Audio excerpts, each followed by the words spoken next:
नमस्कार, VIP news में आपका स्वागत है। आपके साथ मैं हूं आस्था श्रीवास्तव। 3 बजे की 3 बड़ी खबर पर चर्चा करेंगे। पहली बड़ी खबर, जहां पर एम्बुलेंस की पोल खोलने वाले जाप सुप्रीमो पप्पू यादव को गिरफ्तार कर लिया गया है। दूसरी बड़ी खबर पर चर्चा करेंगे, जहां पर बक्सर में तैरती हुई लाशों का अब प्रशासन की नींद खुल गई है और अब उन्हें कंपोज किया जा रहा है। 50 लाशें लेकिन अभी भी नदी में तैर रही है। तीसरी बड़ी खबर पर चर्चा करेंगे, जहां पर कोरोना संक्रमित मरीज की पत्नी के साथ छेड़छाड़ की गई है। एक तरफ तो संक्रमण लगातार फैल रहा है, तो वहीं दूसरी तरफ ये बड़ी खबर सामने आई है। तीनों खबर पर चर्चा करेंगे। इसके पहले एक नजर सुर्खियों पर।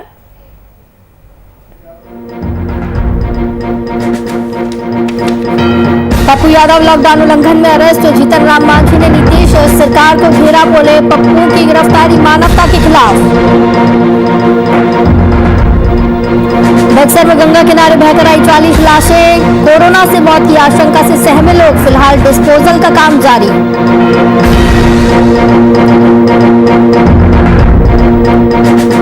भागलपुर और पटना के अस्पताल में गुंडाई रोते हुए महिला ने सुनाई आप बीती बोली, वार्ड बॉय से मांगी मदद तो खींचने लगा दुपट्टा।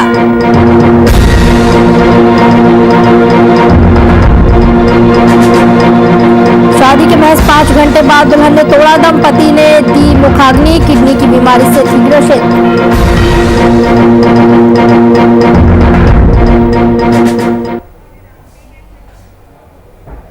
तो पहली बड़ी खबर पर चर्चा करेंगे, जहां आपको बता दें कि एम्बुलेंस की पोल खोलने वाले जाप सुप्रीमो पप्पू यादव को गिरफ्तार कर लिया गया है। बीते दिनों ही पप्पू यादव ने बीजेपी सांसद राजीव प्रताप रूडी के एम्बुलेंस को लेकर सवाल उठाए थे।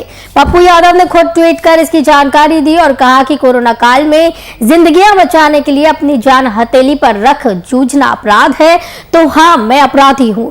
पीएम साहब, सीएम साहब, दे दो फांसी या भेज दो जेल, झुकूंगा नहीं, रुकूंगा नहीं, लोगों को बचाऊंगा, बेईमानों को बेनकाब करता रहूंगा।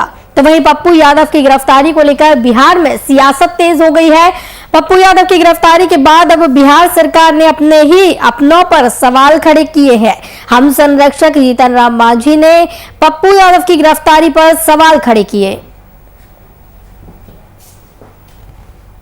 पुलिस ने कार्रवाई की है, पता नहीं क्या मामला है, लेकिन जैसा कि मुझे जानकारी हुई है, शायद लॉकडाउन उल्लंघन का मामला है। मैं समझता हूं कि जो जनप्रतिनिधि हैं या इतने बड़े ओहदे पर रहे हैं, उन्हें लॉकडाउन का पूरा पालन करना चाहिए।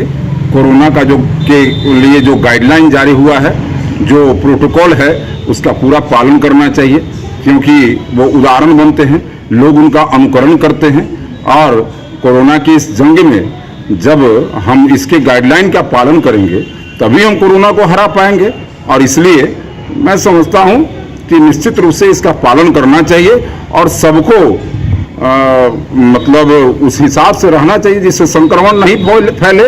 और यहाँ वहाँ बराबर भटकते रहने से, जाते रहने से संक्रमण फैलेगा और इससे संकट में आएगा। जो सच्ची आवाज को रोके वो दीवार गिरेगी, काले कानूनों की जननी ये सरकार भी गिरेगी।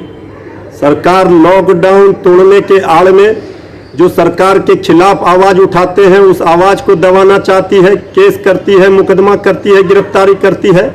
नेता विरोधी दल श्री तेजस्वी यादव जी ने पिछले लॉकडाउन में जब जनता की मदद के लिए बाहर निकले थे, तो आधा दर्जन से ज्यादा मुकदमा तेजस्वी यादव जी पर कर दिया गया था। ये हिटलर शाही और तानाशाही सरकार का नहीं चलेगा। आदरणीय मुख्यमंत्री जी को जवाब देना पड़ेगा।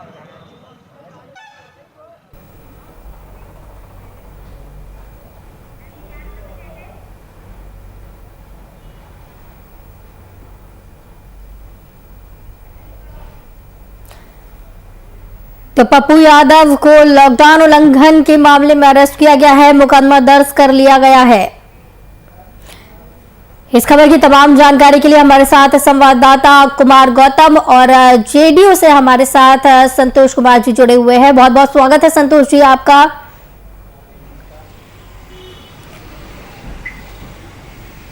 गौतम, पहला सवाल आपसे लेना चाहेंगे, जिस तरीके से ये पूरा मामला देखने को मिल रहा है, पप्पू यादव ग्राउंड जीरो पर पहुंचते हैं, तमाम मुद्दों को उठाते हैं और उसके बाद जब एम्बुलेंस का मुद्दा उठाया जाता है और अब उन पर कार्रवाई की जा रही है, मुकदमा दर्ज किया जा रहा है।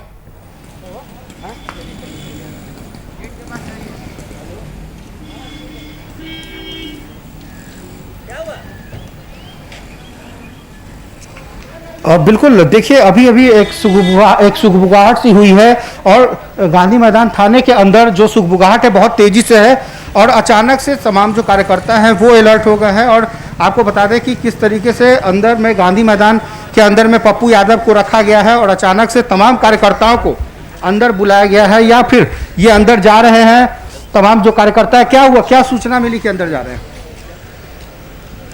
क्या हुआ? जेल भेज रहे हैं। जेल भेज रहा है। तो अभी तक की बड़ी खबर आपको बता दें कि पप्पू यादव को जेल भेजने की पूरी तैयारी कर ली गई है। आपको बता दें कि अंदर से सूत्रों के हवाले से खबर आ रही है कि इस वक्त पटना के गांधी मैदान से पप्पू यादव को जेल भेजा जाएगा। आपको बता दें तमाम कार्यकर्ता इस वक्त पटना के गांधी मैदान के बाहर खड़े हैं और अभी अभी की ब्रेकिंग खबर है, इस वक्त की बड़ी खबर की पप्पू यादव को पहले नजरबंद किया गया, उसके बाद उनको गांधी मैदान थाने लाया गया और उसके बाद सूत्रों के हवाले से इस वक्त की बड़ी खबर सामने आ रही है जहां यह बताया जा रहा है कि पप्पू यादव को जेल भी भेजा जाएगा। यानी कि अब ये पूरा मामला पप्पू यादव को कहीं ना कहीं महंगा पड़ा क्योंकि लॉकडाउन उल्लंघन मामला, इसके साथ ही एम्बुलेंस उद्भेदन मामला, तो कई ऐसी चीजें हैं जिसको लेकर के इस मामले को लेकर के सरकार जो है, प्रशासन जो है हमें एक्टिव हुई और अचानक से पप्पू यादव को पहले घर में नजरबंद किया गया, उसके बाद वहां से सीधा पटना के गांधी मैदान लाया गया जहां पर तमाम कार्यकर्ता उनके आने का इंतजार कर रहे थे। लेकिन अभी अभी की बड़ी खबर बता दें आपको कि सूत्रों के हवाले से अंदर से खबर आ रही है कि पप्पू यादव को जेल भेजा जा सकता है। यानी लॉकडाउन उल्लंघन मामले में बहुत बुरी तरीके से फंस गया पप्पू यादव, या यूं कहे कि जिस तरह से उन्होंने एम्बुलेंस का उद्भेदन किया है जिसके कारण तमाम जो राजनीतिक पार्टियां हैं, विपक्षी पार्टियां हैं, वो पप्पू यादव के समर्थन में ट्वीट कर रहे हैं। लेकिन अंदर क्या खबर? अंदर की खबर तो नहीं पता। मैं महिला विकास मंच से वीना मानवी। जो अभी हुआ वो शर्मसार है, इंसानियत नहीं मानवता का हनन है। चूँकि हम इसलिए यहाँ आए हैं क्योंकि लगा कि ये वक्त सही नहीं था उनकी अरेस्टिंग का। उनके पुराने केसेस को खंगाला जा रहा है, ये वक्त सही नहीं है। आप खंगालिए, इतने दिन से सो रही थी क्या सरकार? इतने दिन से सो रही थी, आज थोड़ा सा उनको उंगली क्या की कि बस बेचैनी हो गई, कितनी गलत बात है। दुनिया समझ रही है कि किस लिए ये सब हो रहा है, सबको समझ में आ रहा है। अरे भाई, आप अपनी कमियों को पहचानिए, अगर आपको की कमी कोई बता रहा है तो उसको सुधार कीजिए। इसमें यहाँ कोई मुद्दा ही ये नहीं है, पॉलिटिकल मुद्दा तो अभी है ही नहीं, अदरवाइज मैं यहाँ क्यों आती। चूंकि ये पॉलिटिकल मुद्दा नहीं है, अभी हम सबको एक दूसरों को मदद करनी है। वो क्या कर रहे थे, जा रहे थे, चीज़ें देख रहे थे, हम भी देख रहे थे टीवी में, ऐसा नहीं देख रहे थे, बता रहे थे। जैसे जैसे वो बता रहे थे वो लगातार गुहार लगा रहे हैं कि हमें सरकार के कामों के साथ जोड़िए। तो ठीक है, उनके नेता नहीं निकल रहे थे, फिलहाल चीज़ों को संभालना था कोरोना काल में। ये कहीं ना कहीं खुन्नस तो नहीं था कि उनके नेता नहीं निकल रहे थे इसलिए इनको अरेस्ट किया जाए? देखिए, एक तो वो जो बिहारी कहावत है, हम करबो ना करम आ तोरा करबो ना देम, मरबो चाहे कुछ करबो। तो वही बात है, आम जनता मर रही है, जो कर रहा है उसको भी मार डालो ताकि हमारी कमियां सामने ना आए। तो इसकी पूरी महिला विकास मंच टीम इसकी निंदा करती है और करती रहेगी। मेरी सारी अध्यक्ष गाड़ियां में बैठी हुई हैं, मैं तुरंत गाड़ी लेके अभी यहाँ पहुंची हूँ। अंदर पप्पू यादव जी बैठे हुए हैं, ठीक है, उनका अंदर क्या चल रहा है मुझे नहीं पता, लेकिन मुझे इस बात का बहुत दुख है और शायद बिहार के अभी हर व्यक्ति को दुख होगा कि ऐसा कोई गुनाह ना तो उन्होंने अभी तोड़फोड़ मचाई थी, ना कुछ वो हुआ था, कुछ तो नहीं हुआ था ऐसा। जब डाक बंगला पे तोड़फोड़ मचती उस समय तो अरेस्टिंग आप नहीं करते हो, अभी ऐसा क्या हो गया जो आपने अरेस्टिंग कर दिया? कारण तो बताओ। वही रूडी जी की एम्बुलेंस, इसलिए अरेस्टिंग हो गई? क्या गुनाह है क्या बताना? लाशें दिखा देना गुनाह है क्या? मैं भी तो गई थी खाचकल्ला घाट पे, ऑडियो वायरल हुआ, मेरा वीडियो वायरल हुआ, तो क्या हो गया? कहीं कमी देखे तो उसको एक्सेप्ट क्यों नहीं करते? मुझे ये समझ में नहीं आता, हमारा सरकार कैसा हो गया है, उसको ये क्यों नहीं समझ में आ रहा है कि भाई जो कमियां हैं उसको सुधारिए, लोग मर रहे हैं और आप जो है अपने बस सत्ता के चक्कर में जो है सबको मार रहे हैं। दुख इसी बात का है और सही में निंदा करती हूँ। अभी तमाम जो विपक्षी पार्टियां हैं वो भी एकजुट है, जीतन राम मांझी ने भी इनके अरेस्टिंग को दुखद करार दिया। गौतम जी आपको रोकना चाहेंगे, संतोष जी से सवाल लेना चाहेंगे। संतोष जी, जिस तरीके से पप्पू यादव ग्राउंड जीरो पर पहुंच रहे थे, तमाम मुद्दों को उठा रहे थे, अस्पतालों भी जा रहे थे और लोगों की जो समस्याएं हैं उससे सरकार को रूबरू करा रहे थे, जब एम्बुलेंस का मुद्दा उठा, बीजेपी सांसद पर बात आई, उसके बाद अब उन पर मुकदमा दर्ज किया जा रहा है। देखिए, लॉकडाउन का मामला है, प्रशासन अपना काम कर रहा है जी और लॉकडाउन सरकार क्यों लगाता है? लॉकडाउन इसीलिए लगाता है ना कि बहुत कम से कम लोग सड़क पर निकले, बेवजह सड़क पर नहीं निकले, जिससे के कारण लॉकडाउन का फायदा भी नजर भी आने लगा। बिहार में रिकवरी रेट ज्यादा हुआ है। लेकिन संतोष जी, ये सिर्फ कुछ दिनों की बात नहीं है, महज कुछ दिनों की बात नहीं है, बहुत टाइम हो चुका है जब से पप्पू यादव पहुंचे, वो अस्पताल भी पहुंचे हैं इसी बीच। नहीं, अस्पताल गए बहुत लोगों को सुविधा मुहैया भी कराए हैं, इसके लिए पप्पू यादव जी को धन्यवाद है। लेकिन जब से लॉकडाउन लगा बिहार में और वो बाहर निकल रहे थे, सरकार बार बार कह रहा था कि लॉकडाउन में किसी को निकलना नहीं है, प्रशासन उनको बार बार चेता रहा था, जाके कह रहा था कि लॉकडाउन में आप बाहर नहीं निकले, जिससे संक्रमण फैलने का खतरा है, आपको भी खतरा है, दूसरे को भी खतरा है। पर फिर भी पप्पू यादव बाहर निकल रहे थे लॉकडाउन के दौरान। तो लॉकडाउन के दौरान जो लॉकडाउन का कानून का उल्लंघन होता है, कोरोना का जो उल्लंघन केस बना है, उसके तहत पप्पू यादव को गिरफ्तार किया गया है और गिरफ्तार पुलिस की है। पुलिस अपना काम कर रहा है। पुलिस सड़क पर हर लोग जो भी बेवजह निकल रहे हैं उनको फाइन करना। संतोष जी, सिर्फ पप्पू यादव नहीं है जो बाहर जा रहे हैं और ये तमाम मुद्दों को उठा रहे हैं, कई सामाजिक संस्थाएं भी हैं। तेज प्रताप यादव को क्यों नहीं गिरफ्तार किया गया? और क्या पप्पू यादव को समझाइश देकर नहीं छोड़ा जा सकता था? जेल भेजने की जो खबर अभी सामने आ रही थी और पुराने उनके जो रिकॉर्ड है उसको खंगाला जा रहा है, क्या ये सही समय है इसका? देखिए, सही है, अभी कोरोना काल है। कोरोना काल में सब लोग को बच के रहना है, चाहे पप्पू यादव हो चाहे तेज प्रताप यादव हो, जो भी गलती करेंगे तो कानून उसके पर काम करेगा। तेज प्रताप यादव अगर गलती करते हैं और वो अपने क्षेत्र में गए थे तो गलती करते हैं तो उन पर कानून कार्रवाई करेगी। लेकिन लॉकडाउन सरकार इसीलिए लगाता है कि जनता को राहत मिले और जनता कम से कम आदमी लोग मिले, पब्लिक मास जो कम्युनिकेशन है उसको कम हो, जिसका फायदा भी हम लोग को बिहार वासियों को मिल रहा है। सरकार ने लॉकडाउन लगाया था, कोरोना का संक्रमण कम हुआ है, रिकवरी रेट ज्यादा हुआ है।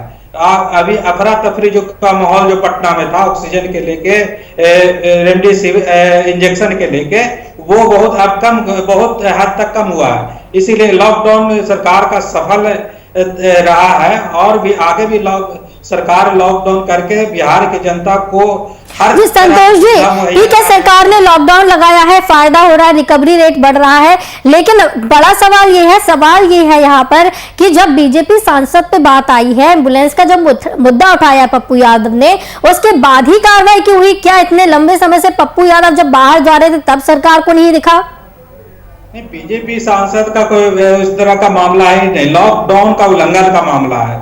बीजेपी के सांसद एम्बुलेंस उनके घर पर रखा हुआ था, उनके ऑफिस में रखा हुआ था, ये अलग मामला है। वहां का छपरा का मामला ये अलग मामला है। अब पप्पू यादव जी का लॉकडाउन उल्लंघन का मामला वो अलग मामला है, वहां भी उन पर केस हुआ है, छपरा में भी उन पर केस, पप्पू यादव पर केस हुआ है, वह अलग है। और पटना में जो लॉकडाउन के दौरान कई हॉस्पिटल वगैरह चाहे जहां भी पप्पू यादव जा रहे थे, ये लॉकडाउन को बराबर लगातार उल्लंघन कर रहे थे, कानून को हाथ में ले रहे थे। इसके लिए पटना पुलिस गिरफ्तार की है और गिरफ्तार करके पप्पू यादव को गिरफ्तार की है।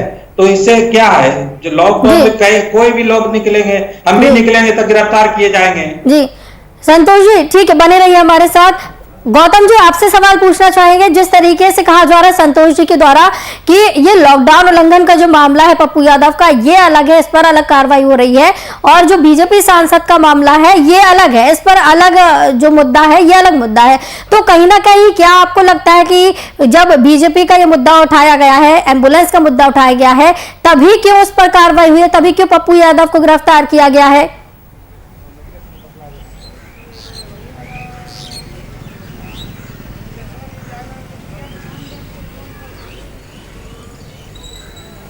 बिल्कुल, और ये जाहिर सा सवाल है कि जब कोरोना का फेज 1 था उस वक्त भी पप्पू यादव बाहर निकले थे, तब आपने उनको लॉकडाउन के उल्लंघन के मामले में जेल क्यों नहीं भेजा? दूसरा सवाल यह है कि इस फेज में भी जब वो पहले दिन से बाहर निकल रहे थे तो जब पुलिस को एक्शन लेना था तो वो पहले ही दिन ले लेती। तीसरी बात, जब ये मामला तब तूल पकड़ा है जब उन्होंने बीजेपी सांसद राजीव प्रताप रूडी के आवाज़ से, उनके दलान से जब एम्बुलेंस की रिकवरी हुई, एम्बुलेंस के बारे में उन्होंने उद्भेदन किया, तब जाकर के ये पता चला और तब जाकर के ये पूरा मामला तूल पकड़ता है और उन्होंने एफआईआर भी वहाँ करवाया। मतलब अभी उस मामले से जोड़ा नहीं जा रहा, लेकिन इनके बहुत पुराने मामले भी खंगाले जा रहे हैं। सूत्रों की माने तो इनके पुराने मामले खंगाले जा रहे हैं। लॉकडाउन उल्लंघन भी मामला जुड़ेगा और इसके साथ ही बीजेपी प्रकरण को भी जोड़ा जाएगा। यानी कि एक पप्पू यादव जिन्होंने एक, आपको याद होगा राजधानी पटना में जिस वक्त पानी हो गया था, उस वक्त भी पप्पू यादव जब सड़कों पर निकल करके लोगों की मदद कर रहे थे, तो उस वक्त इन्होंने इनकी गिरफ्तारी क्यों नहीं की? ये कह सकते थे कि कहीं ना कहीं कोशिश की जा रही है पप्पू यादव को फंसाने की और रोकने की। कार्यकर्ता और नेता ये कह रहे हैं कि यदि पप्पू यादव को जेल होता है तो वो भी साथ में जेल जाएंगे और यही कारण है कि जी गौतम, बहुत बहुत धन्यवाद हमारे साथ जुड़ने के लिए, इस खबर की तमाम चर्चा के लिए। संतोष जी हमारे साथ जेडीयू से जुड़े हुए थे इस खबर की तमाम जानकारी के लिए, तमाम चर्चा के लिए। तो जिस तरीके से पप्पू यादव पर मुकदमा दर्ज किया गया है, पप्पू यादव को जेल भेजने की खबर सामने आ रही है, तो कहीं ना कहीं पप्पू यादव को पोल खोलने की सजा मिली है। बक्सर में गंगा नदी के किनारे दर्जनों लाशें मिलने से हड़कंप मचा हुआ है। कोरोना से मौत के बाद इन्हें गंगा में बहाने की आशंका से लोग सहमे हुए हैं। तो वहीं जब वीआईपी न्यूज मौके पर पहुंचा और इन तस्वीरों को दिखाया, तब प्रशासन की नींद खुली। जिसके बाद सवाल पूछा गया तो उनका साफ तौर पर कहना था कि ये सभी लाशें यूपी से बहकर आई हैं। बक्सर के डीएम अमन समीर ने इस संबंध में सोमवार को कहा कि सभी लाशें यूपी की हैं। इस संबंध में कार्रवाई की जा रही है, डिस्पोजल का काम जारी है। करीब 40 लाशों को डिस्पोज किया जा चुका है, तो वहीं 50 के आसपास अब भी पानी में तैर रही हैं। ये महादेवा घाट नहीं है, ये चौसा का शमशान घाट है। महादेवा घाट यहाँ से करीब 1 किलोमीटर के दूरी पर है। इसको महादेवा घाट हम लोग नहीं कहते, ये चौसा का शमशान घाट है। और यहाँ आमतौर पर 1-2 लाशें पहले जला करती थी, लेकिन अभी जो देखा जा रहा है कि कई लोग इस घाट पर ज़्यादा लाशें ले आ रहे हैं। इस कारण से नहीं कि कोरोना के कारण सारी मौतें हो रही हैं, लेकिन जो भी आसपास के लोग हैं वो इधर आ जा रहे हैं।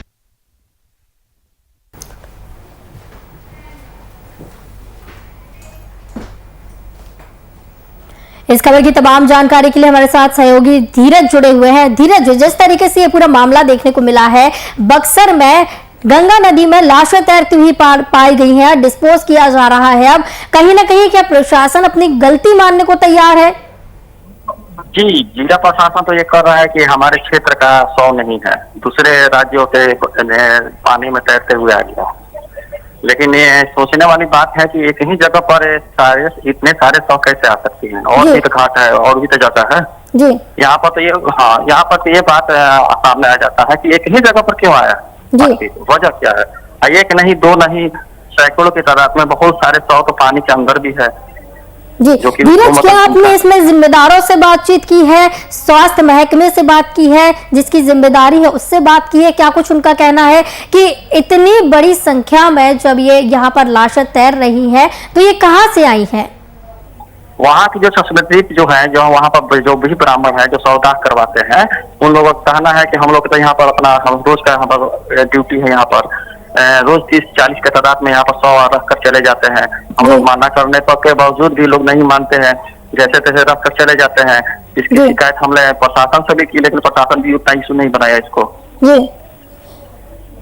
जी। तो इस पर क्या कुछ अब आगे कार्रवाई की जा रही है? डिस्पोजल 40 लाशें अभी तक की जा चुकी है, बाकी अभी भी लाशें वहां पर तैर रही हैं।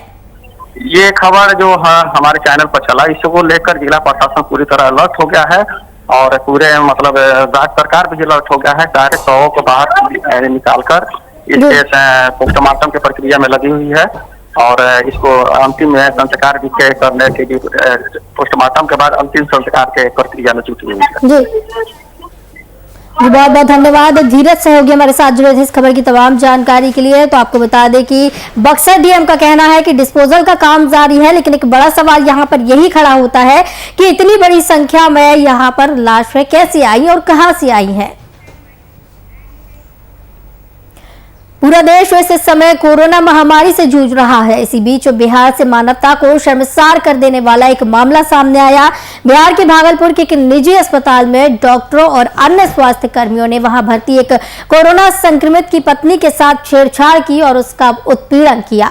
पीड़ित महिला मीडिया के सामने अपने साथ हुई बीती बयां कर रोने लगी।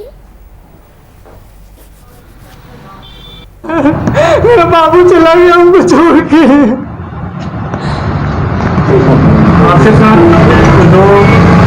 यहाँ पे भी सर, यहाँ पे राजेश्वर में डॉक्टर अखिलेश गंदे गंदे इशारे कर रहा था मुझे सर। चलता था ना तो मुझसे सट के क्रॉस करता था सर। मैं इग्नोर कर देती थी कि मेरा हस्बैंड है यहाँ पे, वरना अगर बाहर होता चप्पल खोल के मैं मारती सर ऐसे इंसान को। वहाँ पे मायागंज हॉस्पिटल में डॉक्टर्स, कोई भी डॉक्टर नहीं आता है, कोई सीनियर डॉक्टर नहीं, जूनियर डॉक्टर नहीं, और पेशेंट की सिर्फ एंट्री कर देते हैं कि फिजियोथेरेपी किया गया। ये बेबाबू नाक का क्या करते हैं, नेबुलाइज किया गया, 4 बार नेबुलाइज किया गया, कोई चीज नहीं होती है, सिर्फ पेशेंट की एंट्री कर देते हैं। एंट्री सब किया हुआ रहता है, ये बड़े डॉक्टर आए, ये बड़े डॉक्टर आए, उन्होंने पेशेंट को देखा, नेबुलाइज किया, फिजियोथेरेपी हुआ, पेशेंट को कुछ नहीं।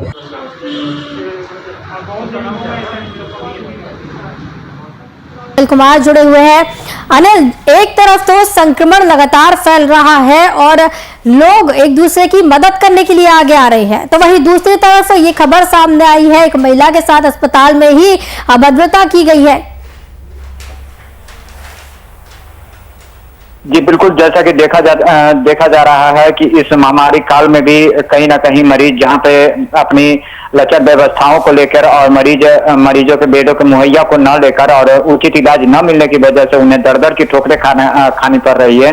वहीं अगर बात करें हम तो एक बड़ा संगीन मामला जो है वो अब निकलकर सामने आया है, जिसमें कि एक भागलपुर की रहने वाली महिला कई अस्पतालों का चक्कर काटते हुए पटना के एक निजी अस्पताल में जाती है। वहां पे डॉक्टर द्वारा उनके साथ अभद्र व्यवहार किया जाता है, वहीं पैसों को लेकर भी कई तरह के सवाल उठाए जाते हैं। और इस बीच में कहीं ना कहीं कोरोना की गाइडलाइनों को धज्जियां भी उड़ती है। हालांकि अस्पतालों को निर्देश तो दे दिए गए हैं, लेकिन अगर खामियों की बात करें तो कहीं ना कहीं निजी अस्पतालों में जितनी भी खामियां हैं वो निकलकर सामने आती है। ऐसे में किस तरह से यहाँ की पूरी स्वास्थ्य व्यवस्था है वो की जा रही है, ये भी एक सवालों के घेरे में है। वहीं अगर महिला की बात माने तो उन्होंने साफ तौर पर यह आरोप लगाया है कि उनके साथ पहले तो बदतमीजी की गई है, उनके साथ बदसलूकी की गई है। बावजूद इसके अगर देखा जाए तो डॉक्टर जहाँ भगवान का रूप माने जाते हैं उन्हीं पर ये आरोप लगते हैं, तो ऐसे में कहीं ना कहीं सवाल उठने लाजमी है। हालांकि महिला जो है साफ तौर पर यह कहती है कि पहले तो हमारे साथ अभद्र व्यवहार किया जाता है, वो अपने पति का इलाज कराने आई थी। बावजूद इसके देखा जाए तो कोरोना काल में भी ये डॉक्टर्स जो हैं वो कहीं ना कहीं एक उदाहरण के तौर पे अगर लिया जाए कि अपने कर्तव्य को जाने जाने वाले और अपने डॉक्टरी पेशे को लेकर जहां लोगों में सुर्खियों में रहते हैं, वहीं इस तरह की घटनाएं जो है वो कहीं ना कहीं शर्मसार करने वाली घटना। जी बिल्कुल अनिल, लोगों को जीवन देने वाले डॉक्टर की तरफ से ही जब ऐसी कारनामे किए जाते हैं, ऐसी करतूत की जाती है, तो कहीं ना कहीं डॉक्टरों को शर्मसार कर देने वाली ये पूरी घटना देखने को मिली है। एक महिला परेशान हुई, उसके साथ अभद्र व्यवहार किया गया है। जब प्रशासन की तरफ से ही इस तरीके की, जब स्वास्थ्य महकमे में ही इस तरीके की घटनाएं हो तो मरीज कहां जाए?